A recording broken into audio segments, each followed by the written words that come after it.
Hello. Welcome.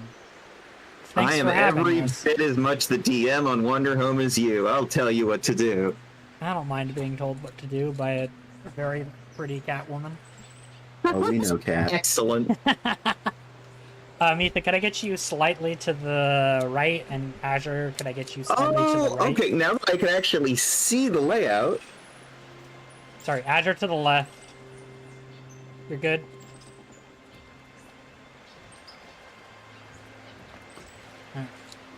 I will adjust accordingly now that I can actually see. I have to wait for the lag. So, hello. What are we all doing in my house? What is going on? We're here to play tabletop. Oh, okay. Sounds good. You're saying I'm not hallucinating. The Twitch-friendly kind, of course. The Twitch-friendly kind of hallucinating? No, of tabletop. Oh. What's the non-TOS version of tabletop? I don't know, Cat. You're the expert on that. To be fair, I actually have an extensive D&D document that's the absolutely not safe for work kind of stuff. But if Lavos is ever around, you can probably ask Lavos about it. Mm-hmm. We're here to play Wander Home. We're wandering around and looking for home. Yes, we were at a bridge, if I recall correctly. Starting in the Glen. Yes. By the way, I have a fan going. If it is audible, shout at me. Understandable. I have a snoring cat beside me. If he is audible, let me know. Oh, don't worry. If he is audible, I'll just turn you up. Gibby. Look, we gotta get those Kibby pictures to increase engagement.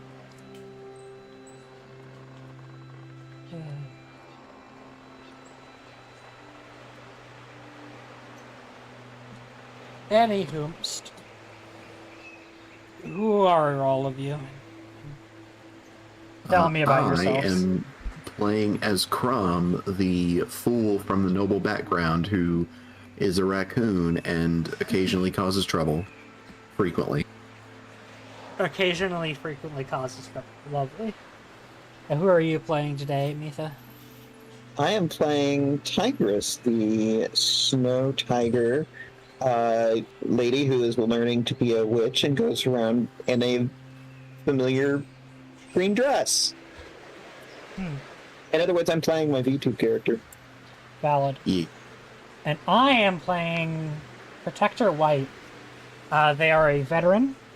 They're an albino Komodo dragon.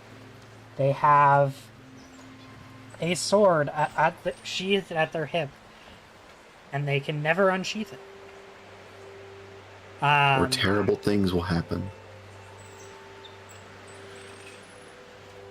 Quite literally, I remove the character from the game if I ever draw the sword. It's quite interesting. You can eliminate a threat once. Yeah.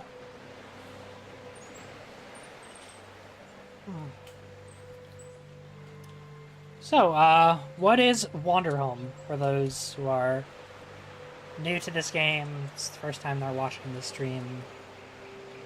For those that have not seen our previous 2 streams on this game, we choose playbooks, make little furry characters, and together we DM different scenes kind of cooperatively, where we kind of describe an adventure where our characters hopefully end up in a better place. Very good.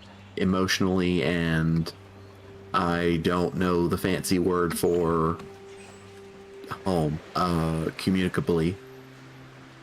A commune?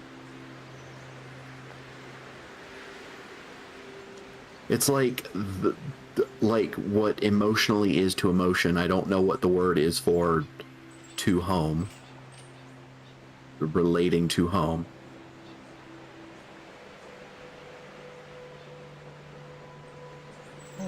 I'll think of it eventually. But yeah, that's Wonder Home. Lovely. And when we last left off, our trio had stopped for the night in the Glen to recover, so that they could search for the bridge during daylight.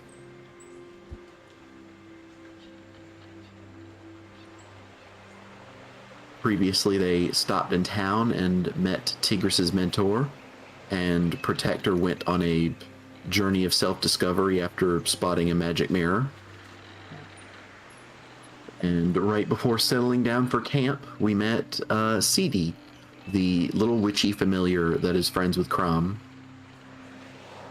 Yes. And then there is totally not something under the bridge we're about to cross.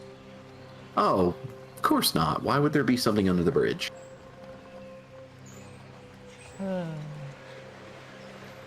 That would just be silly.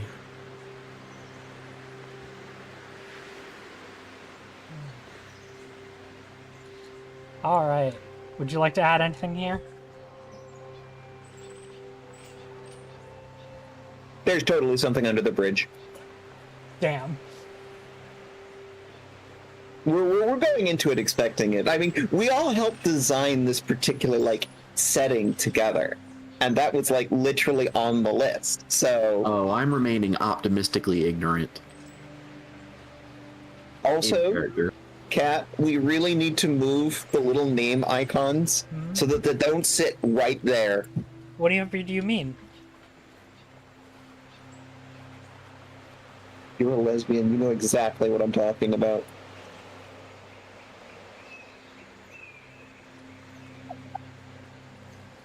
I saw that. There you go. Perfect. Here, let's... Now we just need to get a version of those that has the actual name front and center and very readable, because it's like... Well, if that's what you want people looking at... So tiny. It's so tiny. Look, if that's what you want people to look at, Mitha. Yeah, it just... Our names are so tiny. It's like you have to super zoom in on the stream just to see our names. We need to fix that. Look, I don't know what you want from me. I didn't make these. Kat, Mitha says we need to make something on the screen bigger. Just go with it. I believe her. I'm not saying that you're wrong. I'm just saying this is what we currently have. Understood. I guess all I'm saying is it's like maybe we should use the actual name in the big blank.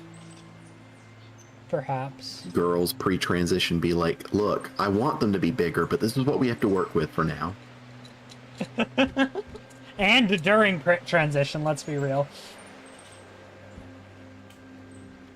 Nothing but hashtag relatable memes on this stream.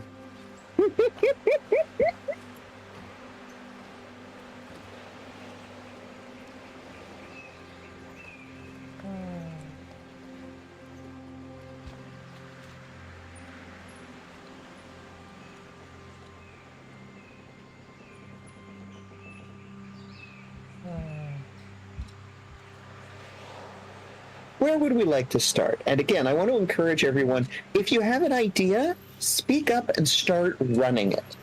And I will do the same.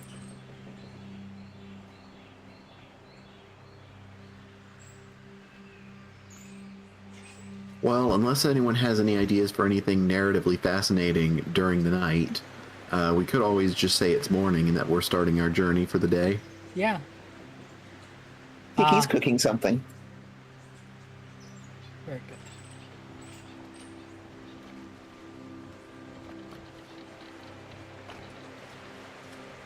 good. What's she cooking? Crum probably wakes up pretty soon after that because good smelling food. I think, as we've established earlier, Protector's the last to wake up.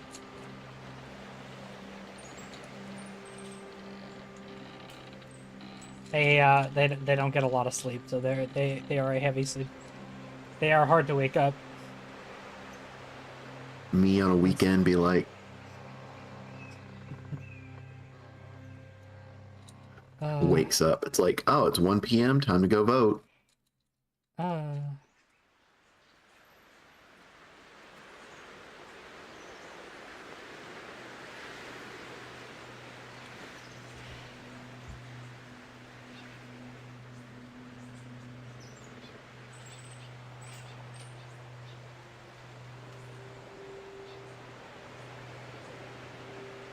I think today it's it's a little bit more vegetarian, sort of like a bean stew-ish, but it's like it's got little bits of like rice and some I'm thinking maybe little pork bits in it. Yum. Yeah, the leftovers.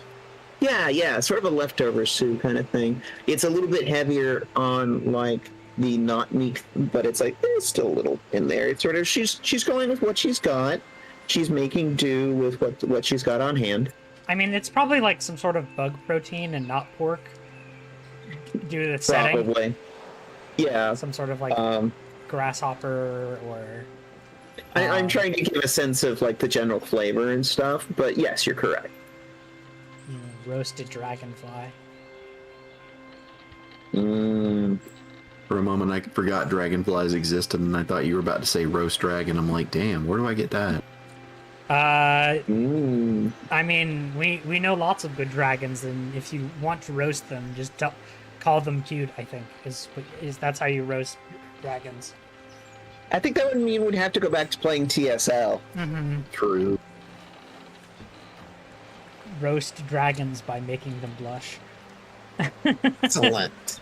I approve. When? Tell me when. When are we doing this? Beautiful. I think Crumb will be eating his share of the food, and he'll wait for Protector to wake up, and he'll do what he did yesterday of like dipping a little piece of tack in it and just showing him, hey, it's not poison. Kind of like as a little joke. I get it. You're not trying to actively poison me. They say to be a waste of food. I'm actively trying to make sure y'all take care of yourselves. Why are you doing that? I can take care of myself. You eat hardtack biscuits. We're on the road. Yeah. You ever heard of Cooking takes a scurvy? lot of time. You ever heard of scurvy? That's what meals in town are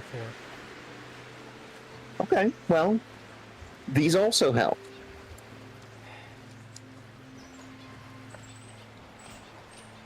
Starting to sound like an old friend of mine.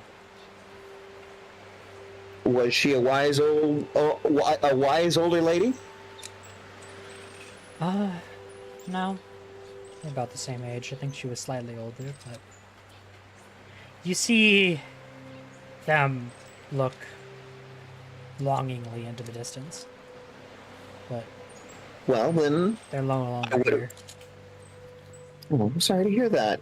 I would have loved to have met them. They sound like a great person. They are.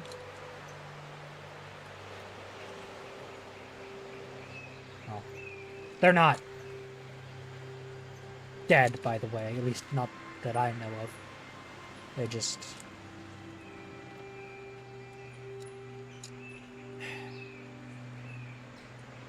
They no longer want to be near me, so...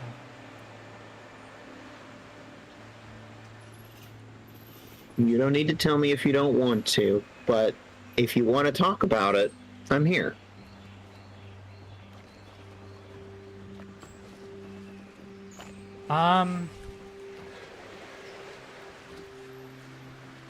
She's next.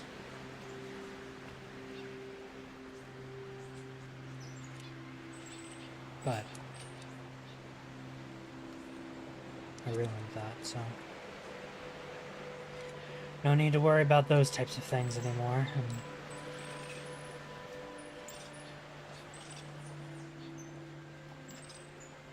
far beyond my youth of worrying about that kind of thing.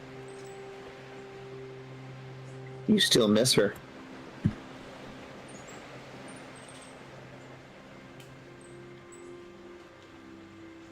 I think that Protector leaps to their feet and come on, start packing up Burning Daylight. Crumb has already like licked his bowl clean. You know the Tigris answer is- by that reaction. You know the answer is yes. Yep. Tigris is finished. Sorry, what was that? Tigris cleans up and is ready to go.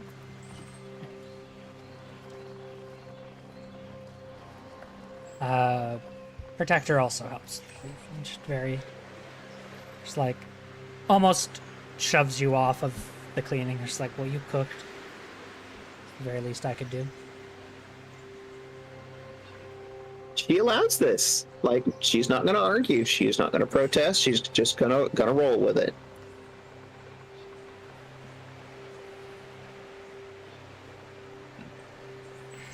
So, I think as they approach the bridge, Protector tells everyone to kind of like step back, and they kind of almost test its strength and like shake it and like pick up a rock and set it down near the beginning, seeing if it will collapse or anything like that, or if it's sturdy. And it seems stable, so they tell everyone to move on. It's like, seems safe enough, shall we? Follows behind them.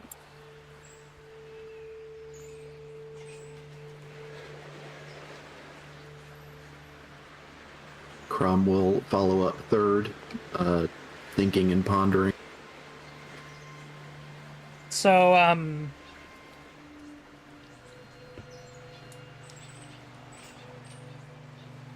what does... Who is the first to see the remarkable creature? Why do I feel it's Crumb, almost? Oh, I was about to say Crumb is lost in thought. Protector is the most on edge. They would probably be the first to see it. Gosh, I'm trying to think of a description for this thing. Do you have any ideas, Mithil?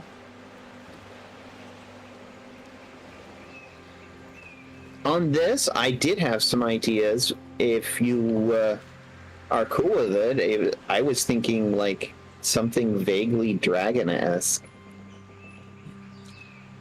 Part of me likes the idea that Crumb is the one that sees it, because there's something like very magical about this creature. It's like, though the type of person that Protector is, this thing avoids. You know, it very purposely does not want to be seen by those like Protector. You know, even if they vow to never use their blade again, it's still on their hilt. It's still, you know, around their belt. They still have the capacity of violence. Still very capable. Yeah. And I think we're a creature that there's some sort of like inherent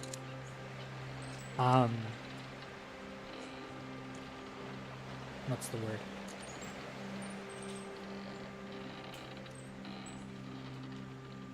There's like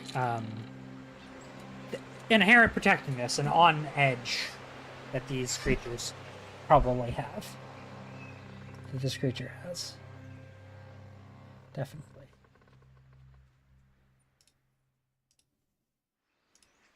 I think they get roughly halfway across the bridge, and then Crumb behind them is just like, "Oh yeah, I thought I forgot about you." Forgot about what? And by the time Protector and Tigris turn around, Crumb is just like looking off to the side of the bridge, like, and down. It's just like this long neck with a face. Oh, I was gonna go for the thing. It's like, oh, he pointed it out, so it ducked down a couple times. But yeah, Yeah, points it out, and then like, I like, yeah, I like you point it out, and then we don't see it. Maybe that's fun. it just kind of does that thing where it hides its head under the bridge, but long way, so that we really have to look to see it. What did you see, Crumb?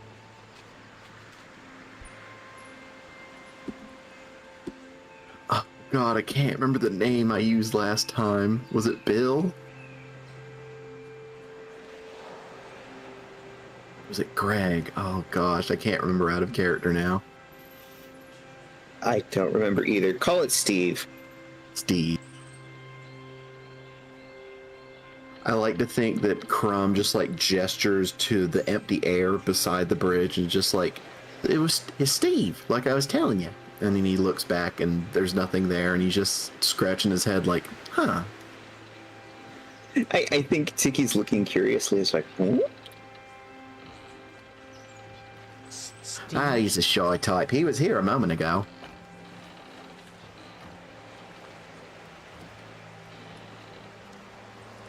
What does Steve look like? Oh, and you know, long face, long neck, little beady eyes.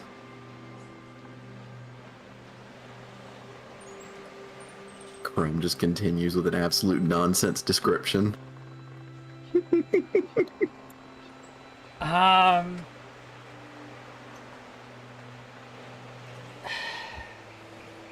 I think at that point, Crumb like starts doing like a little whistle, like he's calling a dog, and looking over the side of the bridge, trying to find out where something went.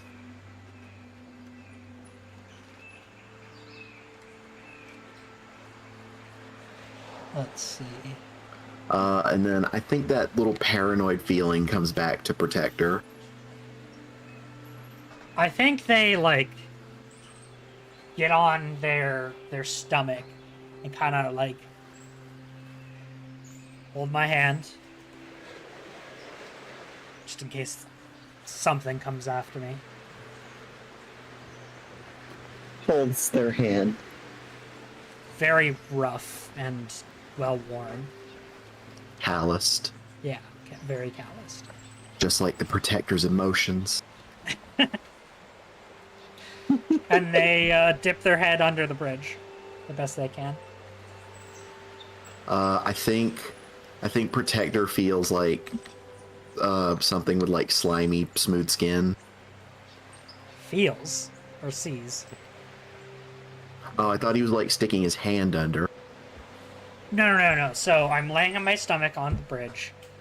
I'm ducking my head under, like the like little railing, and looking under. The hand is, in case something grabs me, y'all can pull me back. Is essentially the. Oh boy. The. So, looking under the bridge, Protector is decently eye to eye with a very long-necked, draconic-ish looking face.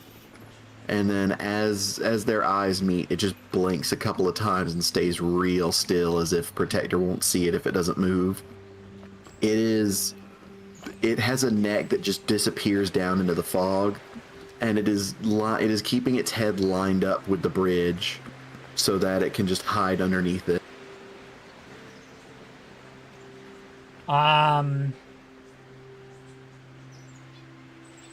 You know those dogs with like the really long, narrow face? Yeah. Imagine that, but like a dragon with a really long neck and some like softer scales. That's basically what I'm going for. That's amazing. Hey, Aurora. Good to see you. It blinks and holds eye contact with Protector, but just does not move.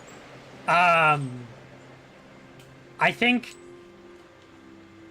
you see Protector jump and kind of like back up, losing their hat into the water. Yeah, there's something down there. Though, seems more afraid of us than we are of it.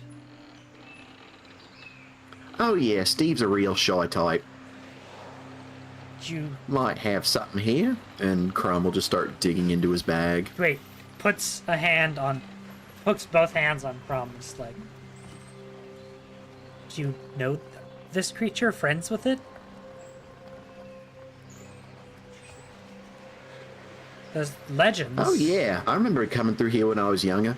He was a little bit shorter then.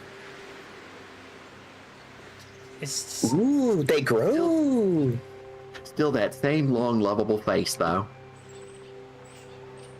Alright, I am going to open my character sheet again and hope that it does not erase itself a second time.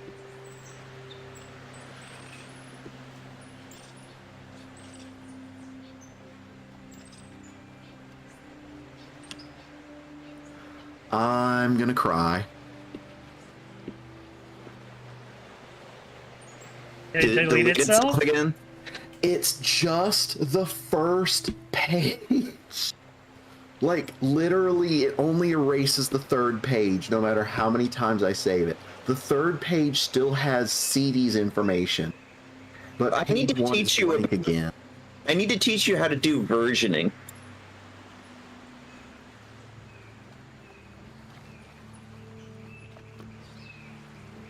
I made a copy of the sheet too, and they're both the same way. They're both blank on the first page. What are you using to keep these notes? The PDF document? Are you saving them explicitly? Of course, multiple times. What are you using to edit the PDF? I'm just pulling it up in Firefox. Okay. You guys do yours. I've created an entirely separate document in Google Documents, and I'm just like ordinary like Google like Docs, and I'm fine. It hasn't lost anything. It just sounds like pulling up the PDF in Firefox is combustible memory. I don't know how, but this is homophobic.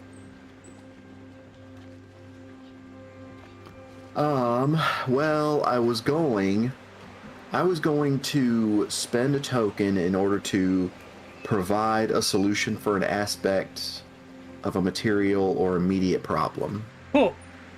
You do that. Crumb digs into his bag and pulls out like one slightly larger little pork ball from last night that was like tucked away and stored in his bag, and he just tosses it over the side of the bridge. I think. And there's a brief moment where Tigris and Protector see just like this really long-faced dragon just like shoot from under the bridge and like snatched out of the air and just disappear below into the fog. Hi, friend. And it is just gone from sight. And Crumb just has a big smile on his face, like this is completely normal, that happens every day. I like that the idea that it's the Protector's the only one that sees any kind of danger here. Yeah. I mean, it probably didn't help that when Protector asked about it yesterday, Crumb was just like, "Oh yeah, Steve." Protector's like, "Who's Steve?" "He lives under the bridge." And just that's it. No further explanation. Yeah.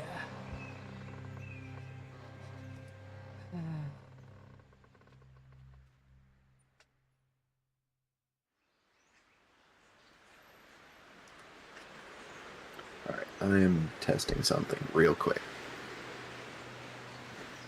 Who are you testing, though? That's the question. Okay, so I typed something on the first page of the character sheet, saved it, it saved. It has today's date and time. Closed it, reopened it, and what I put is gone. Yeah, stop using like Firefox for PDF editing. It is clearly volatile. It will lose it. Stop Right. using it.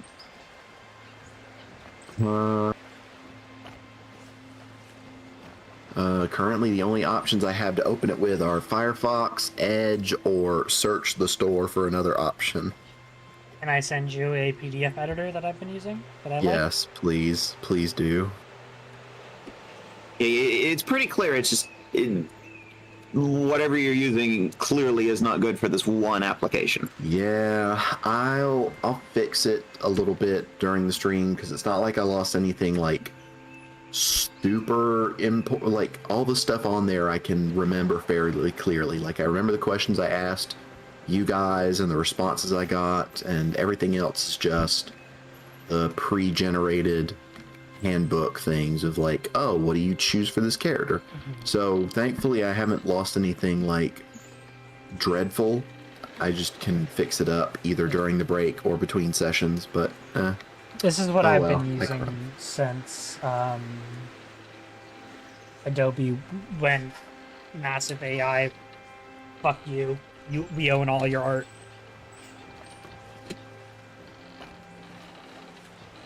I send it to you in DMs. I appreciate you. PDF 24 is what it's called.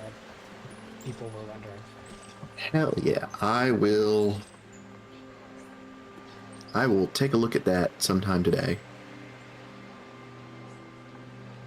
Yeah, everybody out there, stop using Adobe. Just please.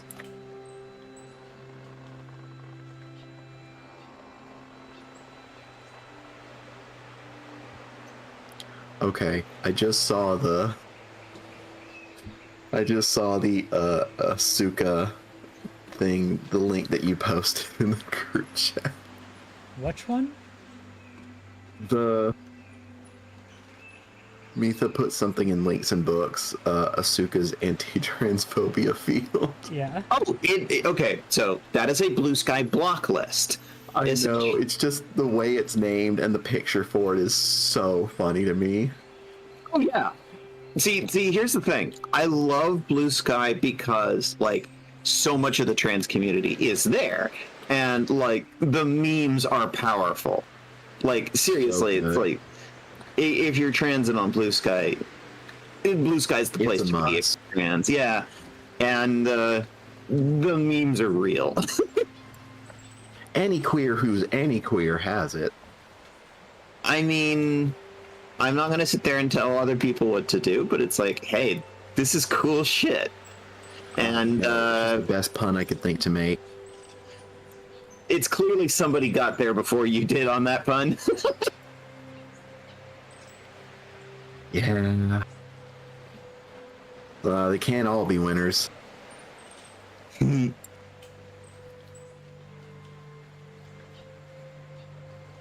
But yes, Protector and Tigressy Crumb throw like a little treat over the bridge and it just goes zooming after it like a dog.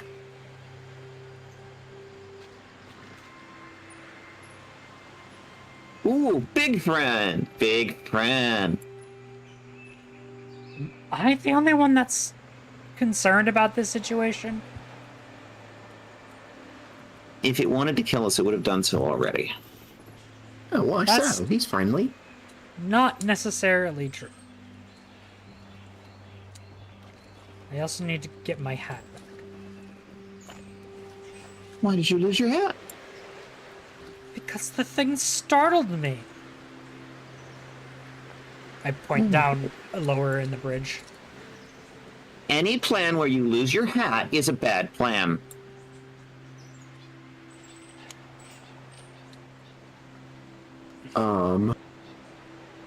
I didn't expect the legends of this monster to be being under the bridge to be true.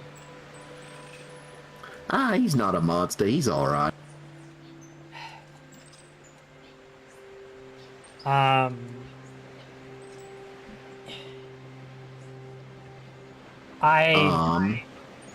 Feeling a little ridiculous. Go, excuse me, sir, madam, person, dragon, whatever you are, would it be possible Steve. if you'd hand me my hat that fell down there?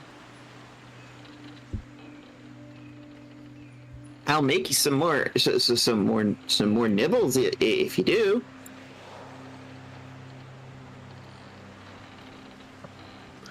I think Crumb just ponders for a moment. It's like, oh yeah, I don't know how well he understands me. You know, I had a feeling, but I suppose it's worth trying. Does the proverbial Steve respond in any way? I think Crumb will try and look through his bag a little bit more to find something edible to eat and like offer it to Protector. I've only taught him the fetch trick so far. I point down at the hat with the tree, and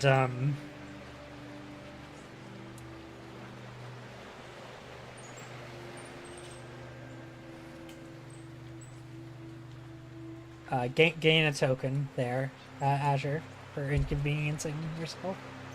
I'm gonna. How is this an inconvenience? This is hilarious to me.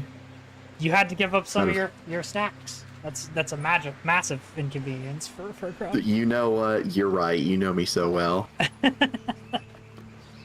And Protector's gonna like kind of hold the treat over the edge and fetch, grab. Come here. I like to friend. think that Steve like pokes its face up out of the fog a little bit and is just like looking up at Protector, and it has his beady eyes look like puppy dog eyes now. Points down at the hat. It's like, can you grab that for me, friend, please? Steve remains fixated on the treat.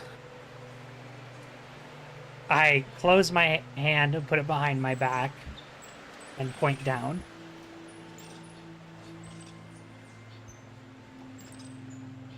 I think it looks around like it doesn't know where the treat went, and then it spots the hat, sniffs at it a bit, and Steve's face disappears into the fog again. Well, guess I'm never getting my hat back. Come on, let's go. Give it a moment. Ah, well, we'll get you another one.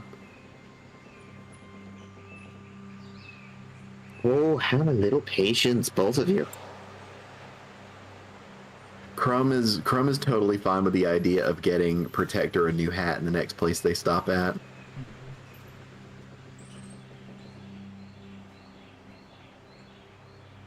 Does Steve come back with the hat?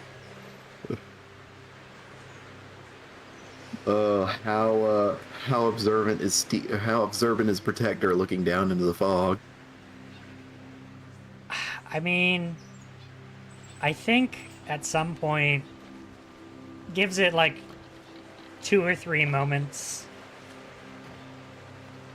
and then gives up and gives the treat back, the food scrap back to Crumb. And continues it's walking. all right. He's still learning. I'll teach him eventually.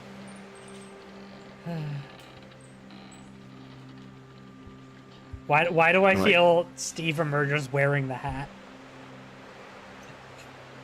Almost. I like to think that just a moment after Protector turns around and starts walking down the rest of the bridge, they feel like a little, like something soft land on their head. They touch it. It's the hat. It's the hat. It is a little damp, either from the fog, the water, or being picked up by Steve. No one can say for certain. Probably a little bit of both. Dragon drool.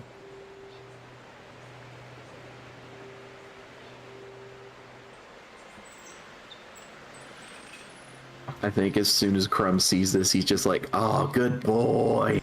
Good boy, good boy. Tosses in a treat. And Crumb will hand the treat back to Protector and point at Steve.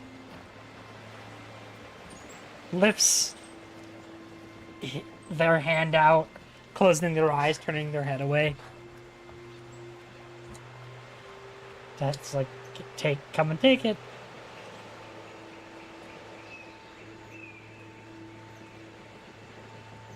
I think the only thing that Protector feels is like a little, how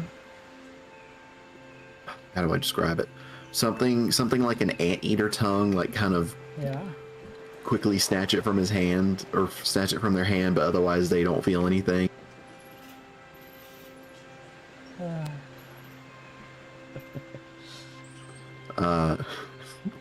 Steve gives Protector a few sniffs and then disappears back into the fog with its well-earned treat. Yes.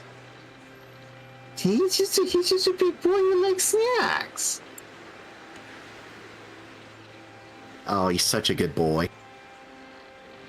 Boy who I don't likes come out this way very often now.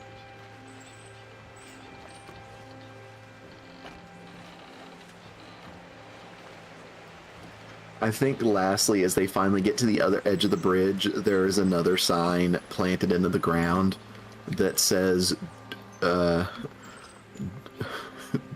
not feed, but the "not" has been crossed out many times by many different marking devices. Just keeps getting written over and then crossed out.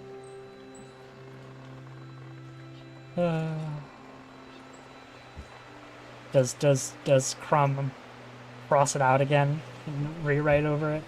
Yes, just for good measure. It's like a ritual at this point. Walks past and it's like, what a mean sign.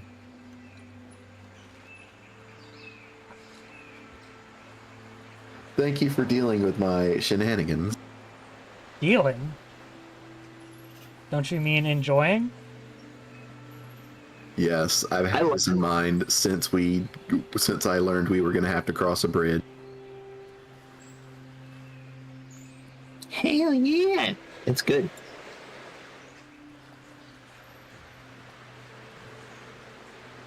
I will sip on some water and give some other people a chance to come up with shenanigans since I have done some speaking. I think Tiki sort of looks at the sign at the end of the bridge saying "Don't feed," and is just like, "Oh, why?" And actually crosses out the "don't" a few more times herself.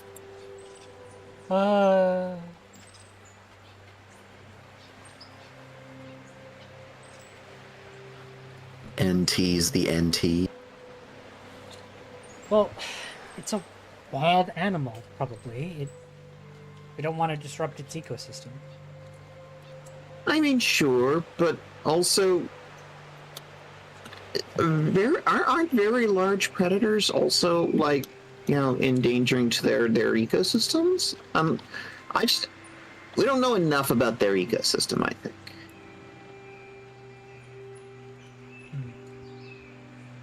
I'm not a scientist. I just...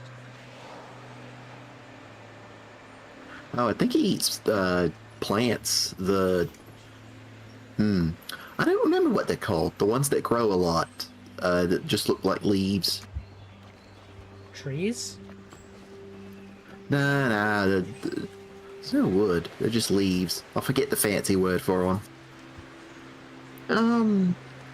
It'll come to me halfway through the walk, the name of that particular brush. They're weeds.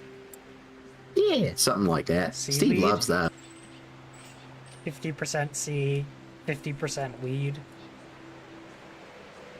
1% evil, 99% hot gas. The reason I don't have any brain cells is because each individual one has been designated to a specific response. You're so... I thought they were distributed amongst the raccoons. That too. Which raccoon has the brain cell?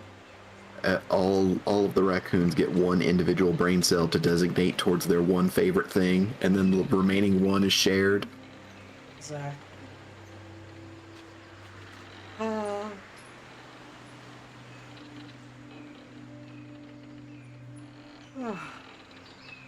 I think, for good measure, Protector sighs and picks up a piece of, like, firewood somewhere and crosses that out as well. Shaking their We head. are in agreement.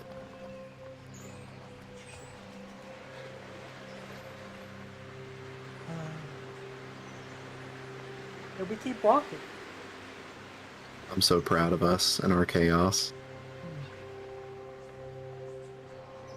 See, that was a fun day. That was a very fun day.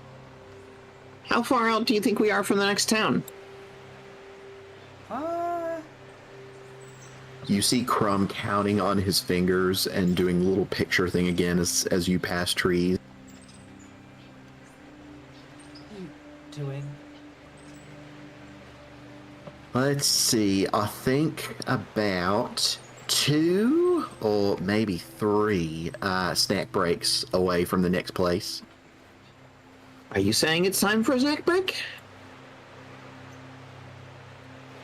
Always. Oh man, I wish that made the trips faster. Crumb has developed the incredible ability to shorten distances just by taking additional snack breaks. The only detriment is to his stomach. Speaking of snack breaks, does everyone want We to should take probably a quick, take a real life one. real quick 5-minute break? I will go get myself a snacky. Everybody get some water and go piss thems. Yeah. Yeah, self-care. Self-care. We are big on that here. All right. I'm going to put a 10-minute timer on the clock. Okie dokie. We'll Also, be back. I don't know why I'm sort of mimicking everybody's, like, voice affectations. Autism. It's autism, I do that. I know exactly why. It's autism. Look, fun voices are fun voices. Mm-hmm. Now I just gotta learn to come up with one that distinguishes Crumb from CD. I'm just trying to distinguish Tigress from my voice. Let's go. Goodbye. We're going on break. Be back soon. With that, how does that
Mitha, you have an announcement to make? What? You just said that everybody needs to watch something. Oh, everyone needs to watch the TV, the animated cartoon from the 90s called Disney's Gargoyles. It's brilliant, and I think everyone should watch it. It's amazing. Urban fantasy.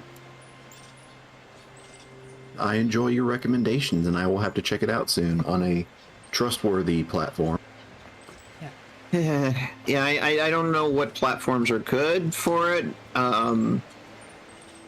Generally, I recommend, like, if you see it on Disney Plus, then it's like at least the original creators might get a cut, but that in and of itself is debatable with the way the mouse works.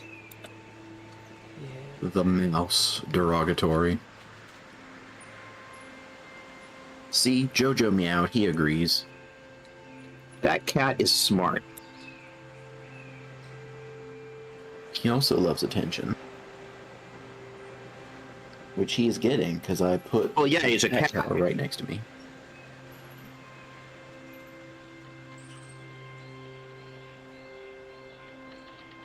Poor Catherine over here is just like, what? You should bless the internet and restart engagement numbers and post cat pictures on the internet. On our socials. You're right. I should get some of the most flattering pictures of JoJo and just post them on our socials. You like engagement. This cat does not like the mouse, TM, and thinks you shouldn't either.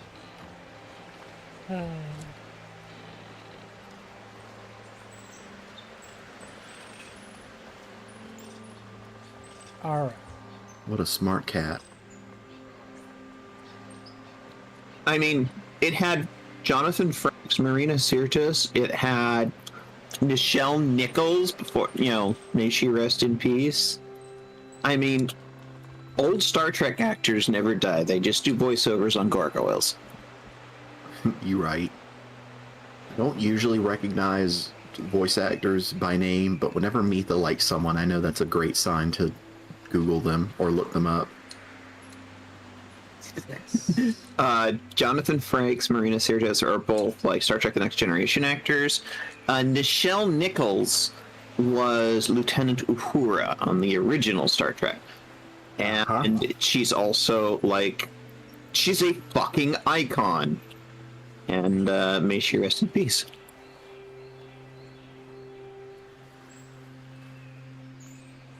Star Trek episode, but all of the crew gets turned into their gargoyles counterpart.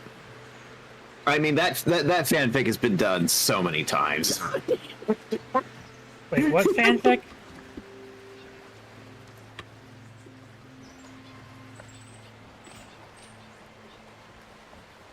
The one where the Star Trek crew becomes their respective gargoyles character, probably. I could tell you so many fanfics on that. Anyway, I believe you. We Were Wandering Home, I believe. Yes.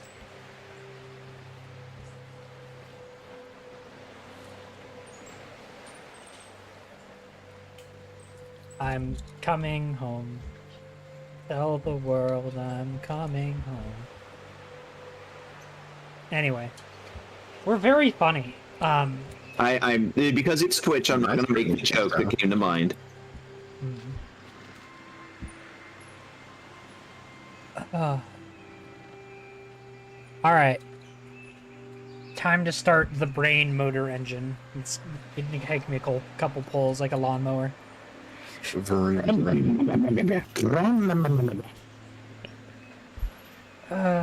Makes that sound like a gunshot going off from the muffler. So, I think there's a mechanic once we've finished with one of our setup areas. To go to somewhere else? Mm-hmm. All right. I'm suggesting we engage with the rulebook. Where... All right.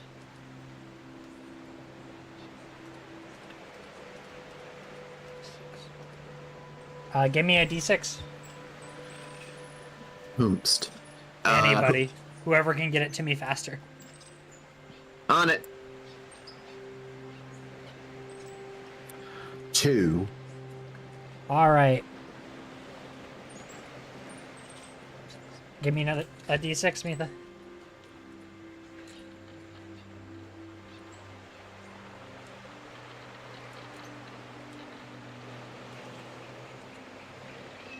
Two.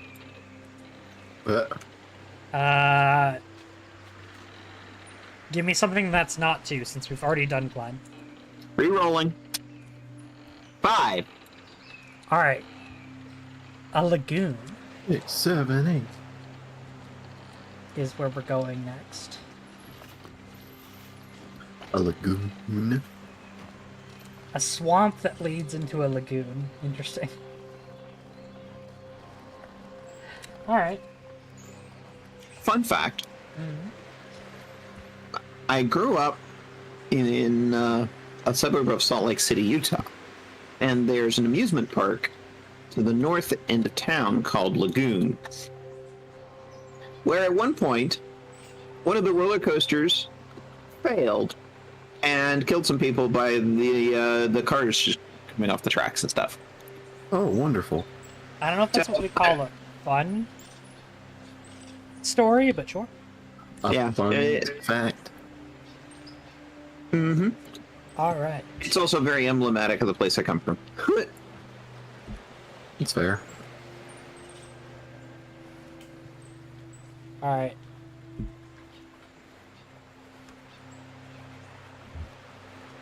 This place can always describe the water and all the tiny creatures that live in it. Make matters worse through people's inaction. Ask, what have you been thinking lately? And give them a token for their thoughts.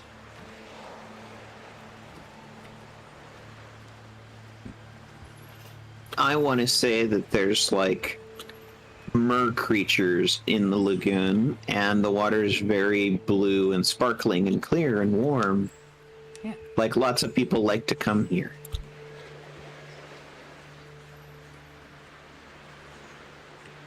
I guess what I'm saying, it's a tourist trap. Sounds good.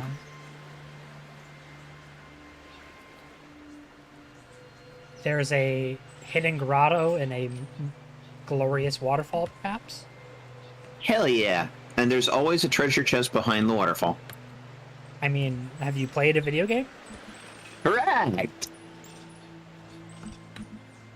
That's how it works. I love that post that was like, finds a chest behind the waterfall. Huh, how predictable. Doesn't find a chest behind the waterfall. I feel betrayed.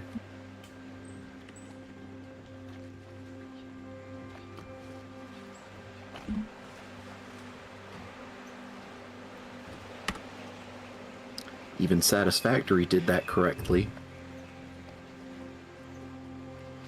They gave us a whole ass mixtape back there.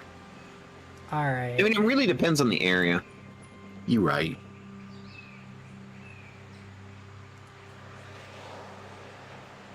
So, would you say that a tourist trap is more like a carnival, a castle, a furnace, a metropolis, a palace, or a university? Probably a carnival? Carnival, I think. Yeah, because that's sort of on my mind, because it's like, whenever I hear the term lagoon, I always think of that amusement park. I mean, there could be an amusement park if we wanted to. More literal. What would an amusement park look like in a Ghibli-esque kind of world? That's the question. Or like Secret of Nim. Oh gosh, it probably looked something like Spirited Away, I think. Yeah, that's kind of what I'm thinking. Like, but Or- like, does eating there turn you into a pig? That's the question. I hope not. Spoilers for Spirited Away. I'm sorry. I mean, considering there are pigs in this universe, probably not. A Spirited, the amusement park would kind of have Spirited Away vibes, but Ponyo aesthetic. Yeah, the Ponyo aesthetic. There you go. I like that. Anybody have ideas for this aesthetic elements here? I mean, I've been throwing them out as I thought of them. From the list, or From the list. if any of these apply, or we can always make stuff up, which we have been, but put that in a descriptive sense. I think strange actors or a mysterious performance would work well. One of those. Yeah.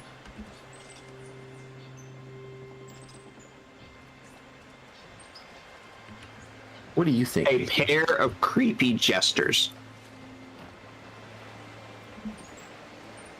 A pair of creepy jesters. Lovely. Yes, the shades of Final Fantasy. Instead of comedy and tragedy, it's like a fox. And what's the other creature? Sorry, go ahead. Instead of comedy and tragedy, it's humidity and dehydration. That's brilliant. So there is a fox, and what's the other creature of the pair of creepy jesters? A toad? A toad? Okay. A toad, yeah, a toad. Is the fox humidity or dehydration?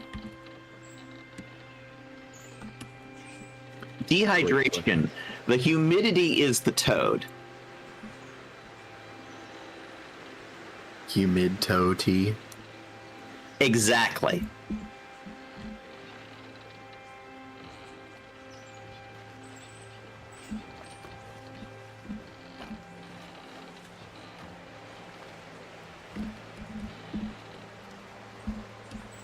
Fox likes it dry to keep their fur nice. The toad likes it wet for...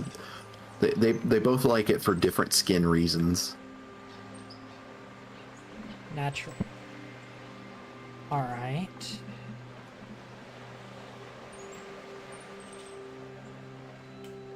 The slobbering god and the immortality feast. The never-ending wine glass. I like the never-ending wine glass as a folklore. I want a folklore about something Spirited Away-ish, where it's like it's trying to teach you to overcome like whatever, like some faults that you have. Ooh, I have an idea. What? I think if we're going with a humidity and dehydration theme, it might fit well for themes of like, oh, it's never good to have just all or nothing of something. Like, there are no black and whites. Like, if it's too dry, it's uncomfortable. If it's too wet, it's miserable. This is part of their act. Yeah, the world isn't black and white. That's what I'm trying to say. Nuance. People struggle with nuance.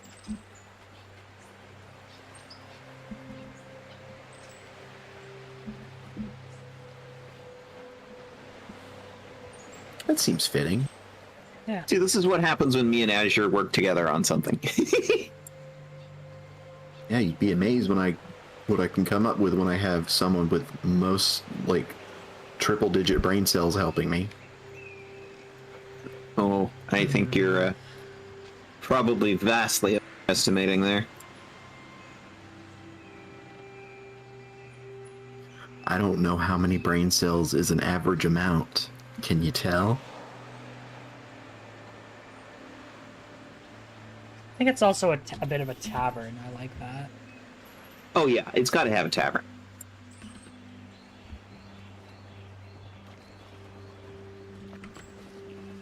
The rooms are either on the top floor or the bottom floor or the basement.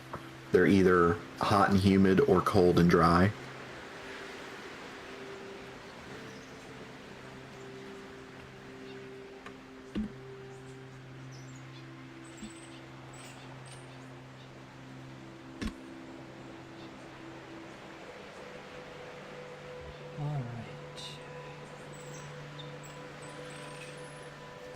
Dry places to sleep.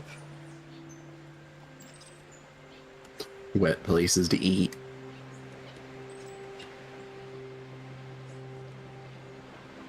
Sorry, I'm just saying things now, trying to follow patterns that don't exist. I love the concept of a bar rat with a secret identity, so that's going on the list. Do it. Do it, you coward. Do we want it to be a serious secret identity or a funny secret identity? We'll have to find out when we get there. You know I've got a stupid idea in mind already. Then it's a stupid idea. I like to think that people just guess if the bar person is a rat or a mouse, and no matter what they guess, he's like, that is what people call me, but actually, I'm secretly this, and just gives them a completely made up fucking name.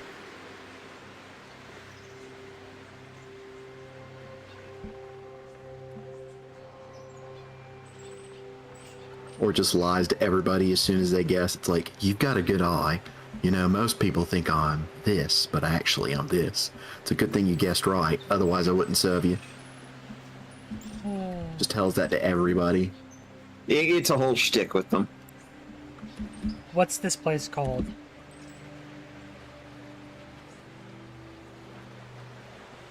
My swamp. My swamp. No. It's way too MySpace. It was worth the try. The hole in the bog? No. Barrel and bullet. Oh wait, that's Pathfinder. Never mind. The toad and tankard? That's good. Use that. Oh wait, I'm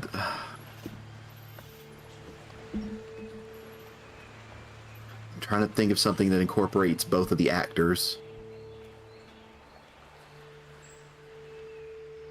No, it's part of the shtick.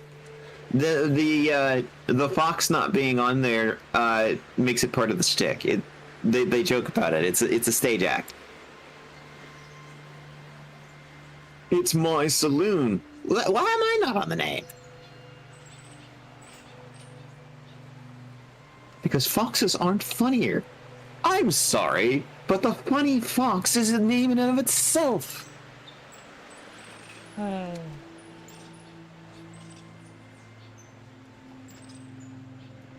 like foxes. I love when we make stuff up. Yeah. If only we like. It's. Oh wait. Oh, whoa? Yeah, that'd be great. Oh, we've lost the book again. The PDF is gone. Whoa? PDF go away again. Is There we back. go. It's back. It's back. Backstreet's back. Alright. All right. Alright.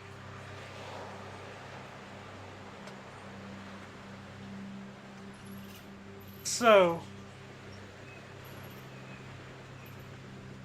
I think we all come in to this, and like, it's probably during the evening, and there's like a little, this like very unassuming little tavern, kind of sitting near the edge of this lagoon area. There's light in the light and smoke coming out of the chimney, light in the windows, and we kind of well, I suppose this is as good a place as any. Nice to have a bit of a bed to sleep on, close to the ground. Some nice wood walls, a door, a lock.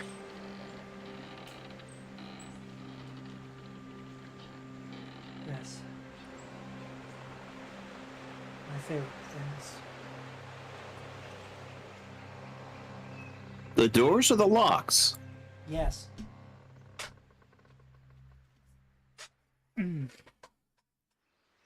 I like having a bit of privacy every now and then.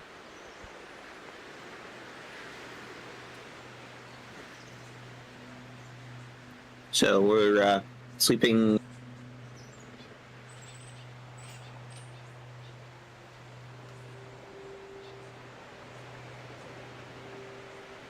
You went silent, Mitha. So we're sleeping in different rooms then. I mean, did you want to sleep in the same room? I mean, I guess it'd be a little cheaper, but... It would be cheaper, and we've been sleeping in everyone's company for several nights now.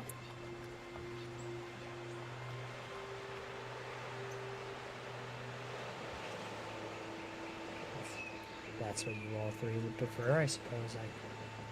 That's fine. Up to y'all. I like to think that like midway through this conversation, Crumb has already walked up to the bar and has like started pulling out shinies. The second Like, what do you walk think, into Crumb? Crumb? the second Crumb walks in the door, you know those like little like New Year's Eve popper things that shoot like confetti in your face? Yeah. You walk in the door, and you hear two of these poppers go off, and you hear a voice of a toad. Welcome to Toad. What do we call it? Toad and Tankard. Toad and Tankard, my friend.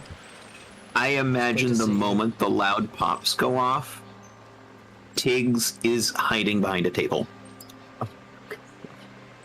How bad would that look if Crumb just walks in and immediately they hear the sound of two poppers? And Protector rushes in to the building. Tiggs is hiding behind a table. Do you want to play the fox? And I'll play the toad, Mitha? Oh dear. Toad, I think you scared them. I love this group so much. What's going on here? Oh, nothing to worry about, dear friend. Puts a hand on Protector's shoulder and eyes Toad. Just a bit of celebration, that's all. Welcome to the party. It's so good to see you both. Tiki is whimpering. I like the idea that the fox kind of pops their like little snoot right next to yours. It's just like, yeah, there, dear, it's all right. She sort of whimpers still behind the table. Like she's having a traumatic episode because it's like loud noises. Loud noises. Loud noises. I think we should. Protector goes, do you have any spare rooms?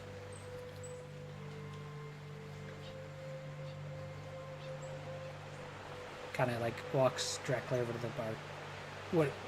Says to like Toad and the fox. It's like, you're looking for a bed for the night. Oh, well then you've come to the right place. Don't worry. I told you, Toad, we need to not do the loud noises. Sometimes people don't react well to loud noises. Where's the fun in that? It's a celebration after all. It's a carnival. And I like the idea that this is a very unassuming building, but there's a large, very large space that feels very magically enchanted inside of this place. There's like various rides going out through the rafters, and there's like various dark games and pretty fantastical lights. And I love that Toad's vibe is quickly becoming being quiet and reasonable. I don't know, sounds homophobic to me. My brain keeps doing the thing where it's like I'm imagining like the rides with like little carnival like it's like a roller coaster Except it's made of wood, and periodically one of the cars just goes flying off the tracks, and somebody screams.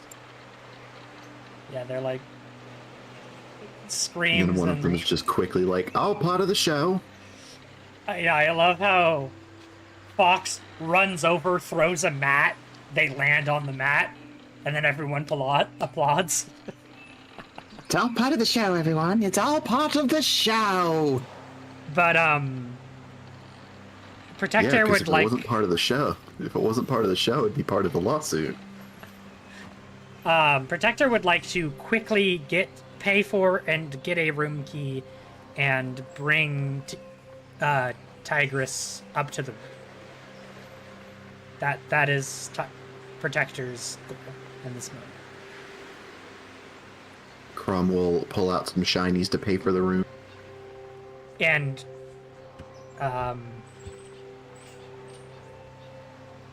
I think very, very seriously, Protector will come under the table and it's like, it's all right. I'm gonna get you somewhere safe, all right? Offering a hand. Her hand is trembling when she takes Protector's hand. Would you like me to carry you? No, I can walk. Just, I need to get out of this room. That's what we're doing. Kind of leads you away upstairs into the room. Once they're in their room, Yeah. and she and all three of them are in there, she closes the door and like sort of leans against the wall, and she's like hyperventilating a bit Hey, it's until all right. she finally calms down. It's all right. Come here. Gives her a hug. Aww. He accepts this and returns the hug. Sorry. Nothing to be sorry about. Sorry. Nothing to be sorry about.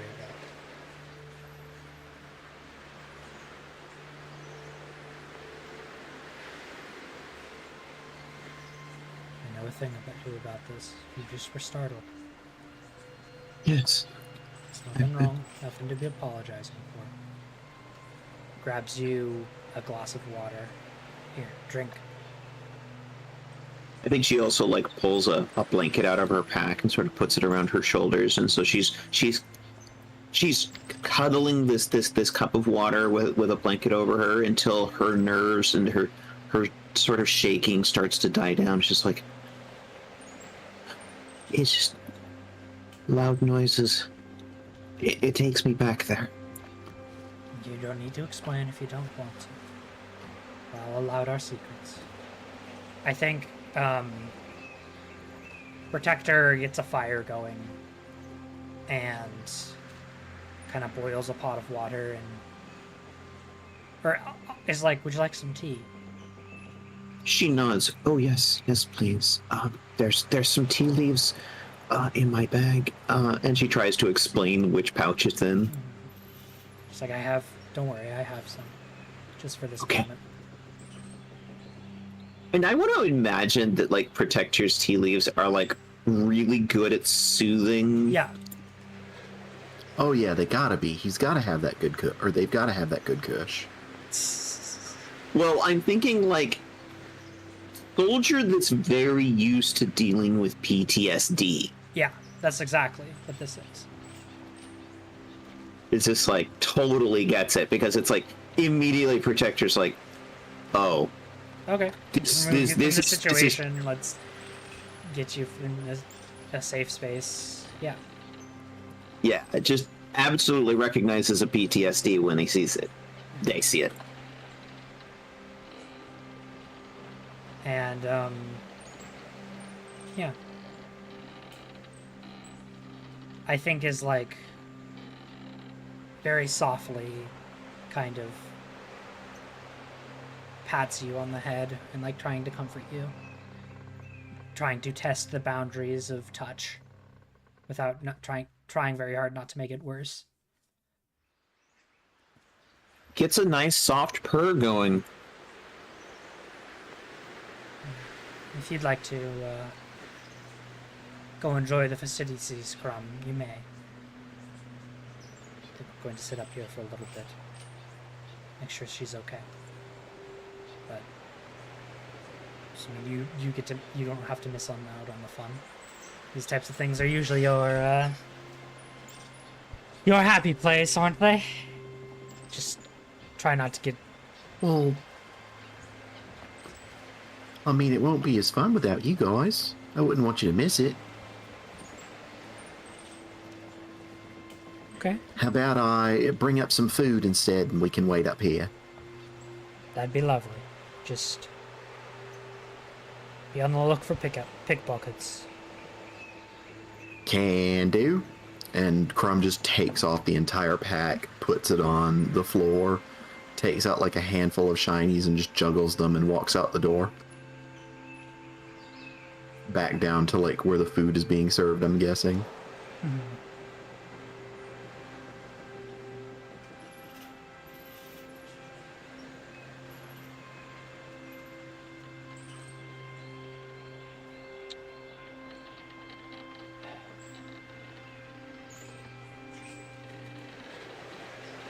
Do you want to talk about it? It's okay if you don't. Sometimes it helps. There was loud crashing and banging when the undead arrived. They toppled buildings in a moment, and there was crashing and falling, buildings collapsing. None of my family made it out. I was the only one that made it out. I'm so sorry to hear that, dear.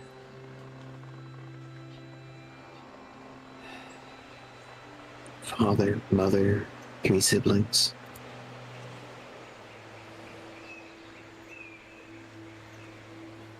We lost many soldiers that day.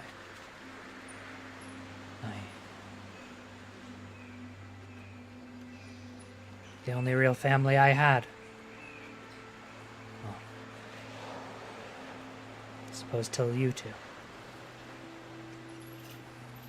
I was...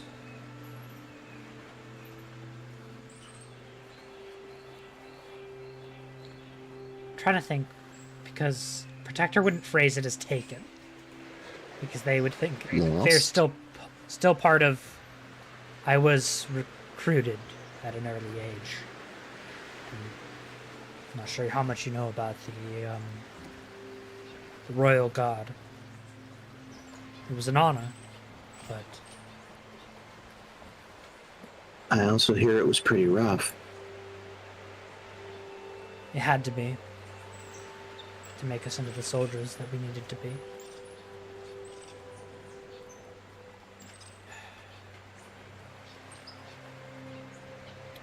After everything that happened when the capital fell, when I finally got someplace safe, I started learning whatever anybody could teach me to fight, to protect myself, because I was determined to stay alive, because I'm all my family has left now.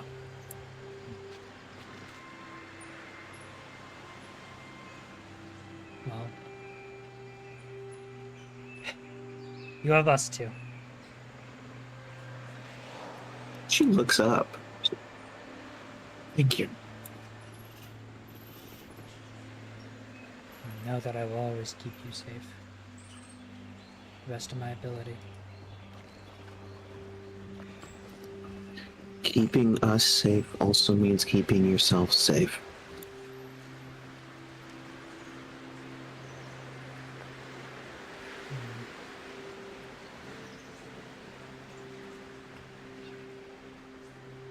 I guess I don't know how to do that. Because Out of character. You don't know how to do that yet.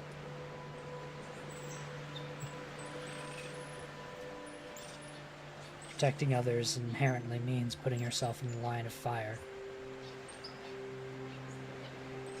It's dangerous. Seems a bit counterintuitive to me. How can one keep themselves safe while protecting others, when the act of protecting others is inherently dangerous?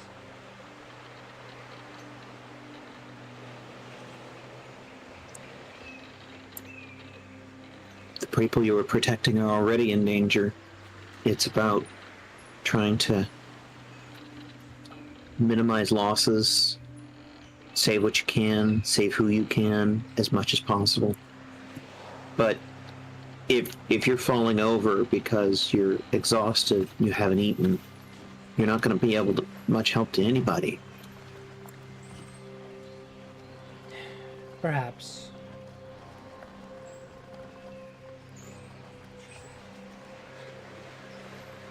But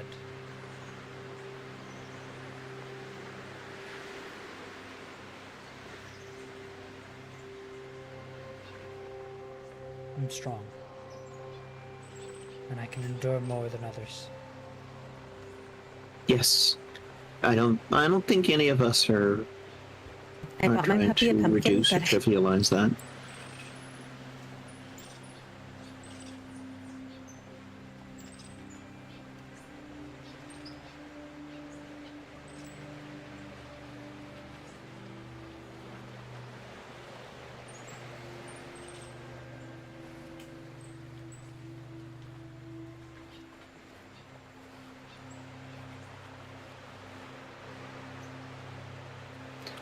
Self-care. It's one of the themes in this group.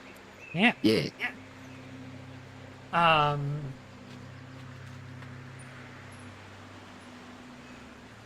think maybe Crumbs come back with some food. What does he bring?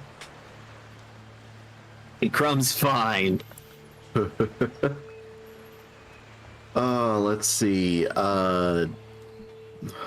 Gosh, I'm gonna make up food and not know which of it is period appropriate, but oh well. The thing of It's a chips and fantasy dip, story. a couple of soups, a couple of well, soups or stews, one or the other, and a grilled fish to divvy up. Tiggs is absolutely just eyeing that fish. I like the concept of Crumb coming back somewhat precariously. You know those like tea trays with like several plates? Yeah. I'm imagining that kind, like there's little sandwiches and pastries and Crumb has 100% figured out how to carry things in both arms and open doorknobs with his toes. Yeah. large It's a skill. large plate of food size of half of this little raccoon, opens door with those. You can tell he's focused because he's just staring straight ahead and his tongue is kind of sticking out like bleh. Like that one picture of the derpy looking chihuahua. Yes. I think that's 2 tokens for you, Meether, for sharing your true feelings and pausing a moment to get some rest. Hell Yes. Once again, I'm bad at spending tokens. I've been spending them without kind of naming it. Because, like, there's provide a solution to an aspect of immediate problem, ease someone's pain only for a moment, keep someone safe from the difficulties of the world, offer someone a chance to connect with you on a personal level, find what someone needs to give them a chance to change fundamentally, reveal something hidden about the person in front of you and ask them what it is, know something important about the place you're all in and tell the table about it, listen to the shared wisdom of the many small and forgotten gods, and ask the table what they tell you. A lot of good stuff. I was about to say, I definitely think Protector might get at least one token for pausing and getting some rest or speaking their true feelings on a subject. Yeah. And then it felt pretty much like they eased someone's pain, if only for a moment, or kept someone safe from the difficulties of the world. Yeah. Definitely. I spent the tokens on that. Hell yeah. This is what I mean. I've been like seeing opportunities of, well, yeah, that's basically that, and I spend the token and then bring it back up also. It must be spend the token.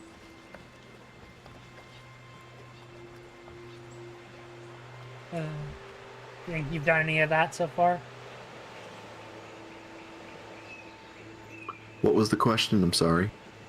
As far as tokens, Mitha? Have I? I'm asking. What do you think? I don't know. Okay. Doesn't super matter. Happens to the best of us.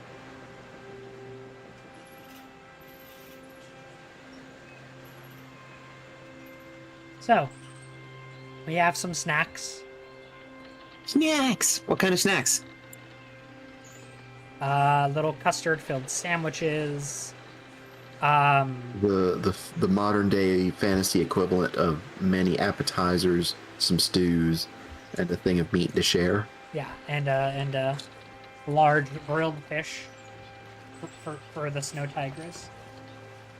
I think she digs into that fish because she's just like she's all about that. I love the concept of takes the fish by the tail, and it's like, you know, still has all its scales on it and stuff, because it's like Just does the cartoon, swallows it, pulls out the bone. Yeah, that's exactly what I was thinking. And then like We can't reliably keep the game serious, but we are good at making it entertaining. Yeah. it's like we have serious elements, but we sort of sprinkle it in amongst the funny stuff. Yeah. I mean, I think that's what this game is about. Even if you do play a serious game, which I think we are to some extent, we are still keeping it. Girl, you right? What I will say is, as I played this game more, is I really love the environment builders. I think they give me such amazing ideas. I kind of just want to take this and use it in other systems. Actually, I was going to suggest that. I think that's a really good idea because it's like the environment builder especially would be really useful as a subsystem in like literally any other tabletop system. Yeah. It's like you need a random place for things to happen in. And you just pick a couple things at random that seems interesting, and it gives you some... It's an amazing jumping off point, which I really, really like. But it also like gets the players directly involved. So it's like you ask them a couple of questions about this location and sit down and make note of what they come up with.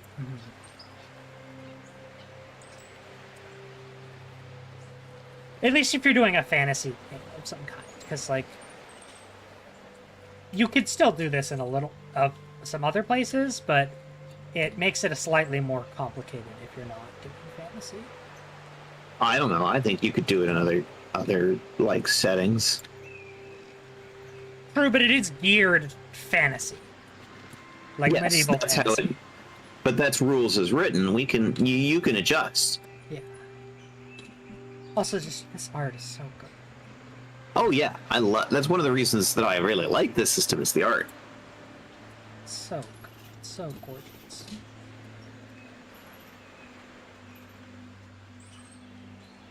It is very good at feeling very Ghibli-esque, just with furries.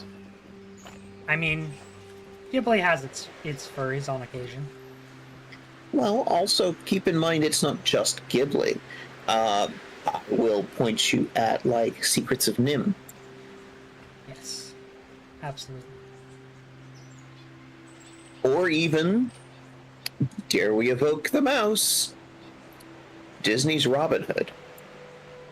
Or like Pixar, which is also Disney, sadly, but Yeah, not originally, but it is currently, yes. A bit of Pixar, definitely. Because Disney and Pixar do a lot of, like, furry bait. Or not furry bait, but shows this to your children. I hope this doesn't awaken anything in them. It does. It always will. I mean, Look, the one thing good that Disney did is make a lot of furries and help build our internet infrastructure. yes, I would not be here. Out of it.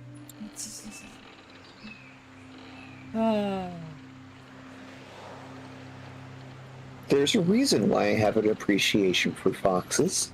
Comment in the stream and on our social media who you stand, Maid Marian or Baloo.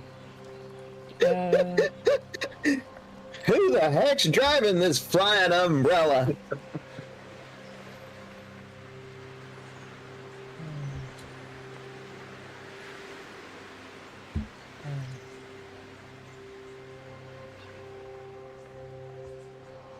Furries want wildly different things.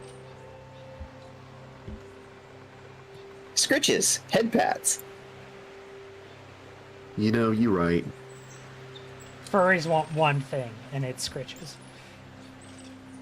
No, they want two things: scritches and head pats. Oh, of course, of course.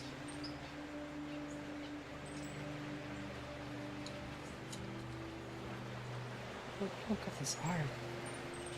This art is amazing. I think it's a really well-made game. It's just, I don't know. It is hard for me personally to do a lot with it. You know? Like, I think we are doing great things with it, and I've been enjoying the fuck out of our time, but, like... Feel like it's missing something? I don't know, like... It is... hard to do stories without conflict. You know? The you're Star right. Trek problem. And I guess it is difficult to do storytelling without an immediate, obvious bad guy. You know? Like... Yeah, I get what you're saying. The Star Trek conundrum. Yeah.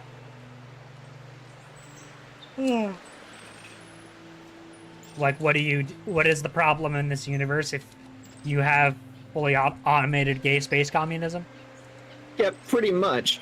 I mean, that was the whole thing. As soon as Gene Roddenberry relinquished some of the control over Next Generation, the first thing Rick Berman did was created a big villain, and that's how the Borg happened. So what you're saying is we need to add more Borg. I know, wouldn't that be boring? I think it's more that it's like, you know what your conflict is when you go in and you start the story. Like, what is the conflict here? Yeah. And I think it's... And it's not like you can't tell a good story with the conflict being a bit more ephemeral. It's just you need ephemeral to be good at it. or, you know, low stakes. You know, like... I think a lot of the stories, the problems and stuff, the conflict is a lot more self-evident of the system, you know? Like TSL, you know, it's fighting the toxic power, you know? Yeah, and it's literally built into the system what the conflict is. Mm-hmm. Look at these pretty animals. Look at the animals, they're so good.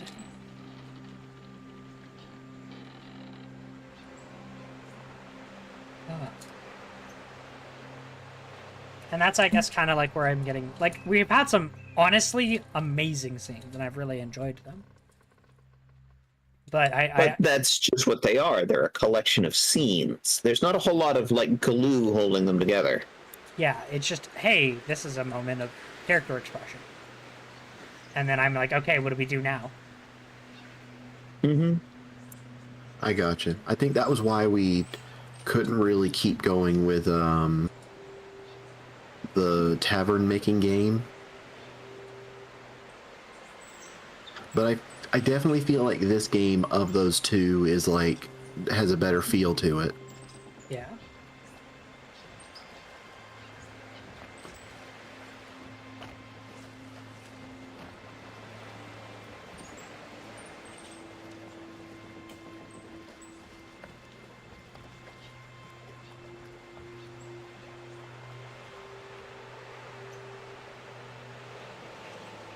This is also a really good discussion. E-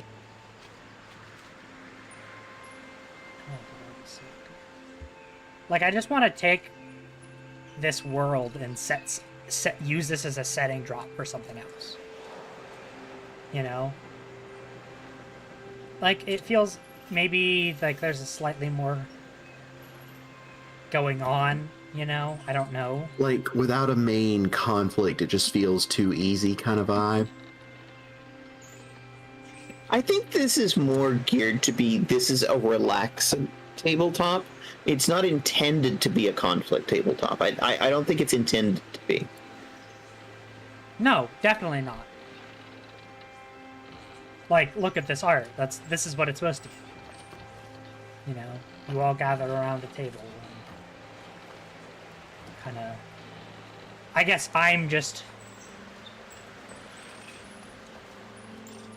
struggling to find the point of the story other than it is fun to tell, you know? Nice And I guess, cozy. like, I think that's somewhat what the lessons are supposed to be. Like, maybe, like, the folklore. But,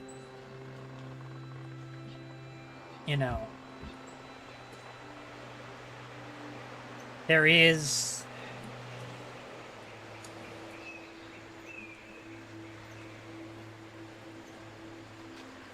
a lot of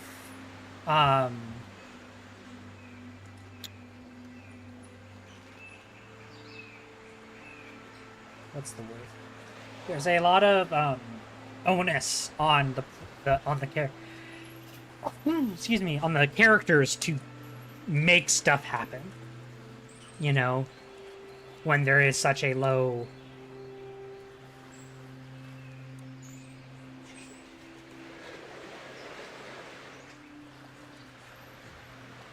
When everyone is the DM, essentially. and everyone's a DM, but also just like there's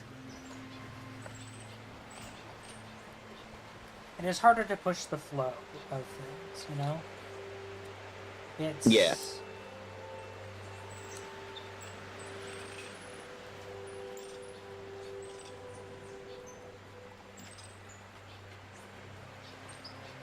There is more freedom, and I think inherently I find that hard to GM when there's like only so many rules, you know? I like games that have clear, distinct rules of this is what you do, here's how you do it, you know? Kind of thing. And while I think this is a really, really interesting, well-made game, I am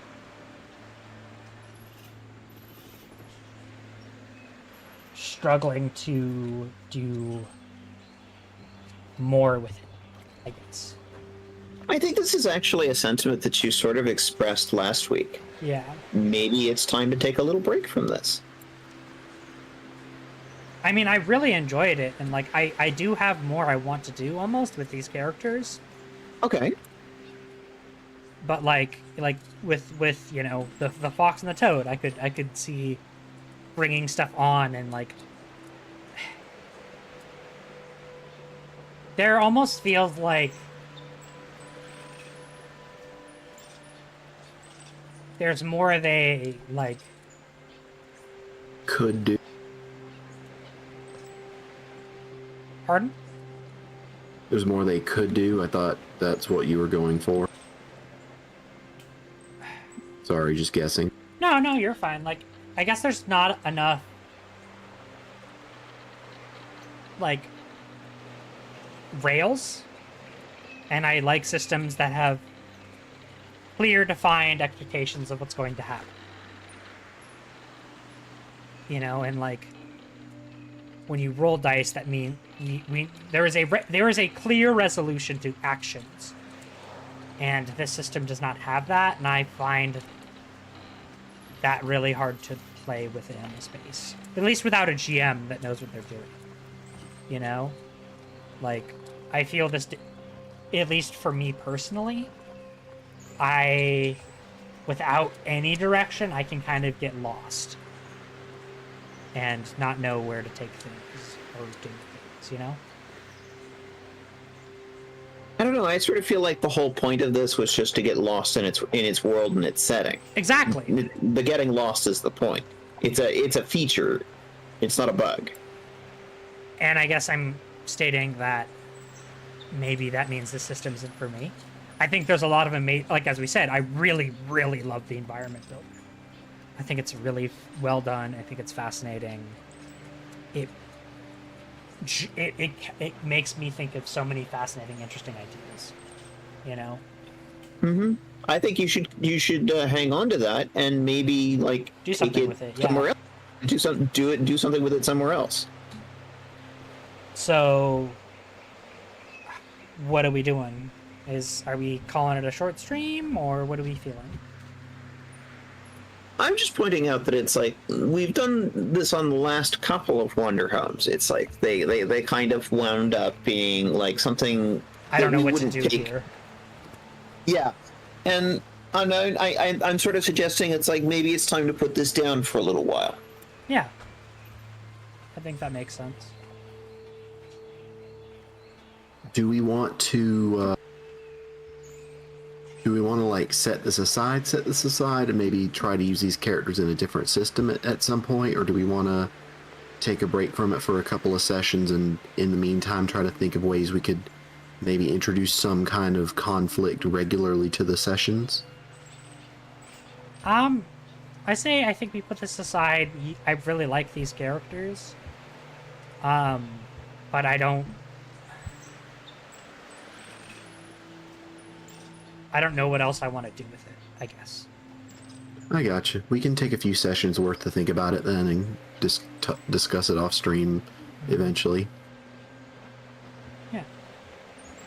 Just because we take a break from a particular system doesn't mean we don't like it. It just means we need a break from it. Like, it means we need time to make new ideas. Like, I love TSL. I freaking love that system. It is so fucking gay. But that doesn't mean that I don't see the wisdom in taking a break from it when it's appropriate.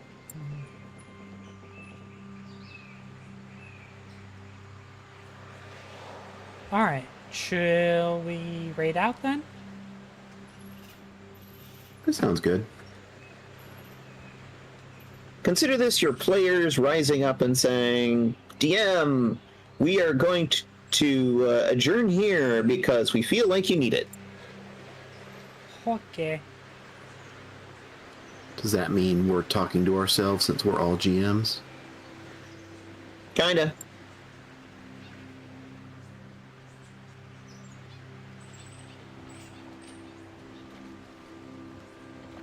Anybody got some raid suggestions?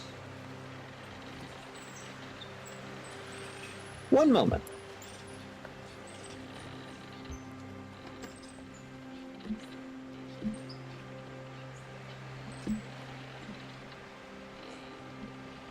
Oh, would you look at that? I actually do have a couple of suggestions.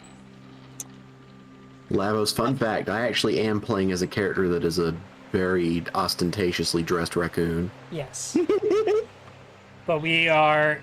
I'm sorry you catch the tail end of this. We are... Girls Run These Worlds is currently streaming. Okay. So is proficiency bonus. GM Starson is in the starting soon screen. Plus, I Malkabarian's playing Halls of Torment. have we rated a proficiency bonus? Don't think so. Are you a fan of theirs? I'm aware of them. I wouldn't exactly call them. I wouldn't call them queer friendly. Let's not.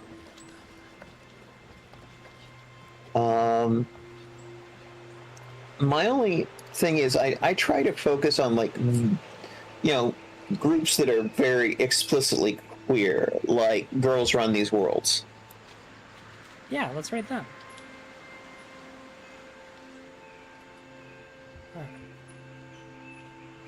Because that's who we are, you know? Yes. Correct.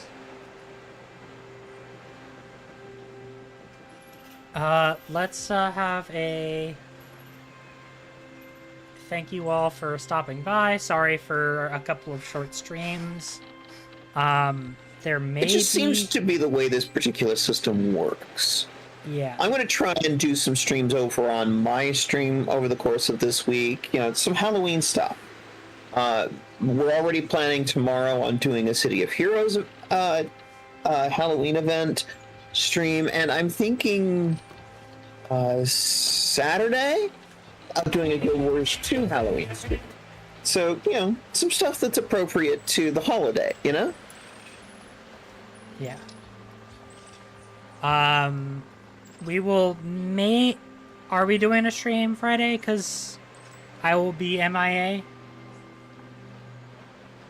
My plan was that we were doing a stream. It's just I'm going to be hosting. It's just a question of what we're playing. Yeah, we need to set up we the need overlays and stuff. Yeah, and I figured we'd do that when you were here. Yes. Gasp.